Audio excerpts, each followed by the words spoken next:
दोस्तों आज की इस वीडियो में आपका स्वागत है। आज का वीडियो आप सभी के लिए बहुत ही खास होने वाला है क्योंकि आज की इस वीडियो में आपको बीए थर्ड ईयर के 5th सेमेस्टर में आपका जो सब्जेक्ट है हिस्ट्री यानी कि इतिहास, उसके अंदर एग्जाम में कौन कौन से क्वेश्चन आने वाले हैं, इस वीडियो के अंदर मैं आपको एग्जाम में आने वाले क्वेश्चन के बारे में बताऊँगा। सो आप इस वीडियो को ध्यान से देखिएगा ताकि एग्जाम में आने वाले क्वेश्चन के बारे में आपको पता चल सके। और जो भी स्टूडेंट बीए थर्ड ईयर के अंदर है जिनका 5th सेमेस्टर के एग्जाम चल रहा है या फिर 5th सेमेस्टर के एग्जाम होने वाला है, वो लोग कमेंट करके जरूर बताएं कि नेक्स्ट क्वेश्चन पेपर उनको किस सब्जेक्ट के ऊपर चाहिए, ताकि आपको कमेंट के अनुसार मैं आपको क्वेश्चन पेपर दे सकूं। तो बिना किसी देरी के हम लोग शुरू करते हैं और हिस्ट्री के अंदर एग्जाम में जो भी क्वेश्चन आने वाले हैं उन आने वाले क्वेश्चन के बारे में जानते हैं। तो यहाँ पे सबसे पहले हम लोग अति लघु उत्तरीय प्रश्नों के बारे में जानेंगे। तो अति लघु उत्तरीय प्रश्नों में पहले प्रश्न की बात की जाए तो यहाँ पे आपका पहला प्रश्न दिया हुआ है, अवध का विलय कब हुआ, वहाँ के नवाब का क्या भविष्य हुआ। पहला क्वेश्चन कह रहा है कि अवध का विलय कब हुआ। यहाँ पे आपको बताना है कि अवध का विलय कब हुआ, उसके बाद आगे आपको बताना है कि वहाँ के नवाब का क्या भविष्य हुआ। अब वाले क्वेश्चन की बात की जाए तो यहाँ पे आपका दूसरा क्वेश्चन दिया हुआ है, गांधी दर्शन से क्या तात्पर्य है। दूसरा क्वेश्चन कह रहा है जो गांधी दर्शन है, यहाँ पे आपको बताना है कि गांधी दर्शन से क्या तात्पर्य है। अब वाले क्वेश्चन की बात की जाए तो यहाँ पे आपका तीसरा क्वेश्चन दिया हुआ है, नमक सत्याग्रह पर टिप्पणी लिखिए। तीसरा क्वेश्चन कह रहा है जो नमक सत्याग्रह है, यहाँ पे आपको नमक सत्याग्रह पर टिप्पणी लिखना है। अब वाले क्वेश्चन की बात की जाए तो यहाँ पे आपका चौथा क्वेश्चन दिया हुआ है, नासिक षड्यंत्र केस का उल्लेख कीजिए। चौथा क्वेश्चन कह रहा है जो नासिक षड्यंत्र केस है, यहाँ पे आपको नासिक षड्यंत्र केस के बारे में बताना है।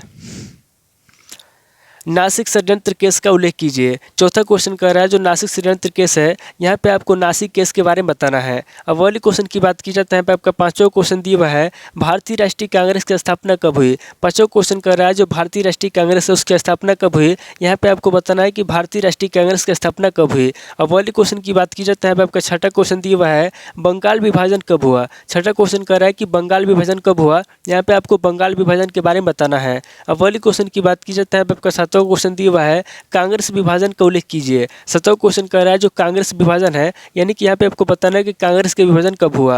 अब वाली क्वेश्चन की बात की जाए तो यहाँ पे आपका आठवां क्वेश्चन दिया हुआ है, श्रीमती एनी बेसेंट कौन थी। आठवां क्वेश्चन कह रहा है जो श्रीमती एनी बेसेंट है, यहाँ पे आपको श्रीमती एनी बेसेंट के बारे में बताना है कि श्रीमती एनी बेसेंट कौन थी। अब वाली क्वेश्चन की बात की जाए तो यहाँ पे आपका नौ क्वेश्चन दिया हुआ है, होम रूल की स्थापना क्यों की गई। नौ क्वेश्चन कह रहा है जो होम रूल है, यहाँ पे आपको बताना है कि होम रूल की स्थापना क्यों की गई। अब वाले क्वेश्चन की बात की जाए तो यहाँ पे आपका 10वां क्वेश्चन दिया हुआ है, स्वदेशी आंदोलन के कारण लिखिए। 10वां क्वेश्चन कह रहा है जो स्वदेशी आंदोलन है उसके क्या कारण है, यहाँ पे आपको स्वदेशी आंदोलन के कारण लिखना है।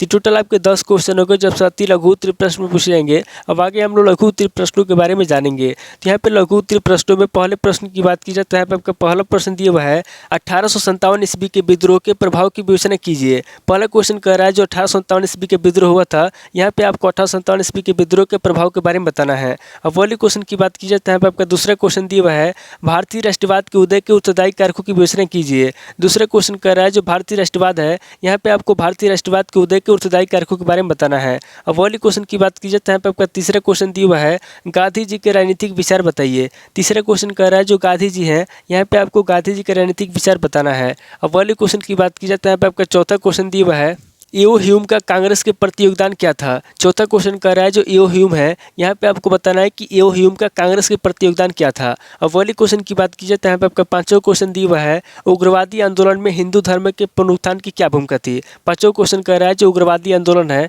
यहाँ पे आपको बताना है कि उग्रवादी आंदोलन में हिंदू धर्म के पुनरुत्थान की क्या भूमिका थी। अब वाली क्वेश्चन की बात की जाए तो यहाँ पे आपका छठा क्वेश्चन दिया हुआ है, उग्रवादी आंदोलन का महत्व बताइए। छठा क्वेश्चन कह रहा है जो उग्रवादी आंदोलन है, यहाँ पे आपको उग्रवादी आंदोलन का महत्व बताना है। अब वाली क्वेश्चन की बात की जाए तो आपका 7वां क्वेश्चन दिया हुआ है, लाल बाल और पाल पर संक्षिप्त टिप्पणी लिखिए। 7वां क्वेश्चन कर रहा है जो लाल बाल पाल है, यहाँ पे आपको लाल बाल पाल पर संक्षिप्त टिप्पणी लिखना है। अब वाली क्वेश्चन की बात की जाए तो यहाँ पे आपका 8वां क्वेश्चन दिया हुआ है, बंगाल विभाजन का संक्षिप्त विवरण दीजिए। 8वां क्वेश्चन कह रहा है जो बंगाल विभाजन हुआ था, यहाँ पे आपको बंगाल विभाजन का संक्षिप्त विवरण देना है। अब वाली क्वेश्चन की बात की जाए तो यहाँ पे आपका 9वां क्वेश्चन दिया हुआ है, मुस्लिम सांप्रदायिकता के प्रमुख कारण क्या थे। 9वां क्वेश्चन कह रहा है जो मुस्लिम सांप्रदायिकता है, यहाँ पे आपको मुस्लिम सांप्रदायिकता के प्रमुख कारण बताना है। अब वाली क्वेश्चन की बात की जाए तो यहाँ पे आपका 10वां क्वेश्चन दिया हुआ है, होम रूल आंदोलन के क्या उद्देश्य थे। 10वां क्वेश्चन कह रहा है जो होम रूल आंदोलन है, यहाँ पे आपको होम रूल आंदोलन के प्रमुख उद्देश्य बताना है। अब वाली क्वेश्चन की बात की जाए तो यहाँ पे आपका 12वां क्वेश्चन दिया हुआ है होम रूल आंदोलन का महत्व बताइए। 11वां क्वेश्चन कह रहा है जो होम रूल आंदोलन है यहाँ पे आपको होम रूल आंदोलन का महत्व बताना है। अब वाले क्वेश्चन की बात की जाए तो यहाँ पे आपका 12वां क्वेश्चन दिया हुआ है भारतीय राष्ट्रीय कांग्रेस के उद्देश्य बताइए। 12वां क्वेश्चन कह रहा है जो भारतीय राष्ट्रीय कांग्रेस से उसके क्या उद्देश्य है, यहाँ पे आपको भारतीय राष्ट्रीय कांग्रेस के उद्देश्य बताना है। तो टोटल आपके 12 क्वेश्चन हो गए जब से लघु उत्तरीय प्रश्न में पूछे जाएंगे। अब आगे हम लोग दीर्घ उत्तरीय प्रश्नों के बारे में जानेंगे। तो यहाँ पे दीर्घ उत्तरीय प्रश्नों में पहले प्रश्न की बात की जाए तो यहाँ पे आपका पहला प्रश्न दिया हुआ है 1857 ईस्वी के विद्रोह की असफलता के प्रमुख कारणों का उल्लेख कीजिए। पहला क्वेश्चन कर रहा है जो 1857 ईस्वी के विद्रोह हुआ था, यहाँ पे आपको 1857 ईस्वी के विद्रोह के असफलता के प्रमुख कारणों के बारे में बताना है। अब वाले क्वेश्चन की बात की जाए तो यहाँ पे आपका दूसरा क्वेश्चन दिया हुआ है भारत में राष्ट्रवाद के उदय के उत्तरदायी कारकों की विवेचना कीजिए। दूसरा क्वेश्चन कर रहा है जो राष्ट्रवाद है यहाँ पे आपको भारत में राष्ट्रवाद के उदय के उत्तरदायी कारकों के बारे में बताना है। अब वाली क्वेश्चन की बात की जाए तो यहाँ पे आपका तीसरा क्वेश्चन दिया हुआ है सविनय अवज्ञा आंदोलन का संक्षेप वर्णन कीजिए, यह आंदोलन कहाँ तक सफल रहा। तीसरा क्वेश्चन कर रहा है जो सविनय अवज्ञा आंदोलन है यहाँ पे आपको सविनय अवज्ञा आंदोलन का संक्षेप वर्णन करना है और बताना है कि आंदोलन कहाँ तक सफल रहा। अब वाली क्वेश्चन की बात की जाए तो यहाँ पे आपका चौथा क्वेश्चन दिया हुआ है फिरोज शाह मेहता अथवा गोपाल कृष्ण गोखले पर संक्षिप्त टिप्पणी लिखिए। चौथा क्वेश्चन कह रहा है जो फिरोज शाह मेहता है अथवा जो गोपाल कृष्ण गोखले हैं यहाँ पे आपको फिरोज शाह मेहता अथवा गोपाल कृष्ण गोखले पर संक्षिप्त टिप्पणी लिखना है। अब वाले क्वेश्चन की बात की जाए तो यहाँ पे आपका पांचवा क्वेश्चन दिया हुआ है भारतीय राजनीति में उग्रवाद के उदय के लिए उत्तरदायी कारण क्या थे। पांचवा क्वेश्चन कह रहा है जो भारतीय राजनीति है यहाँ पे आपको बताना है कि भारतीय राजनीति में उग्रवाद के उदय के लिए उत्तरदायी कारण क्या थे। अब वाले क्वेश्चन की बात की जाए तो यहाँ पे आपका छठा क्वेश्चन दिया हुआ है सूरत विभाजन पर टिप्पणी लिखिए। छठा क्वेश्चन कह रहा है जो सूरत विभाजन है यहाँ पे आपको सूरत विभाजन पर टिप्पणी लिखना है। अब वाले क्वेश्चन की बात की जाए तो यहाँ पे आपका सातवां क्वेश्चन दिया हुआ है मुस्लिम लीग पर एक संक्षिप्त निबंध लिखिए। सातवां क्वेश्चन कह रहा है जो मुस्लिम लीग है यहाँ पे आपको मुस्लिम लीग पर एक संक्षिप्त निबंध लिखना है। अब वाले क्वेश्चन की बात की जाए तो यहाँ पे आपका आठवां क्वेश्चन दिया हुआ है होम रूल आंदोलन का संक्षिप्त विवरण दीजिए। आठवां क्वेश्चन कह रहा है जो होम रूल आंदोलन है यहाँ पे आपको होम रूल आंदोलन पर संक्षिप्त विवरण देना है। तो टोटल आपके 8 क्वेश्चन हो गए जब से दीर्घ उत्तरीय प्रश्न में पूछे जाएंगे। तो इस वीडियो के अंदर मैंने आपको अति लघु उत्तरीय प्रश्न, लघु उत्तरीय प्रश्न और दीर्घ उत्तरीय प्रश्न तीनों तरह के प्रश्नों के बारे में बता दिया। सो आप इन तीनों तरह के प्रश्नों को नोट कर लीजिए और किसी किताब से सीरीज से मिला करके याद कर लीजिए।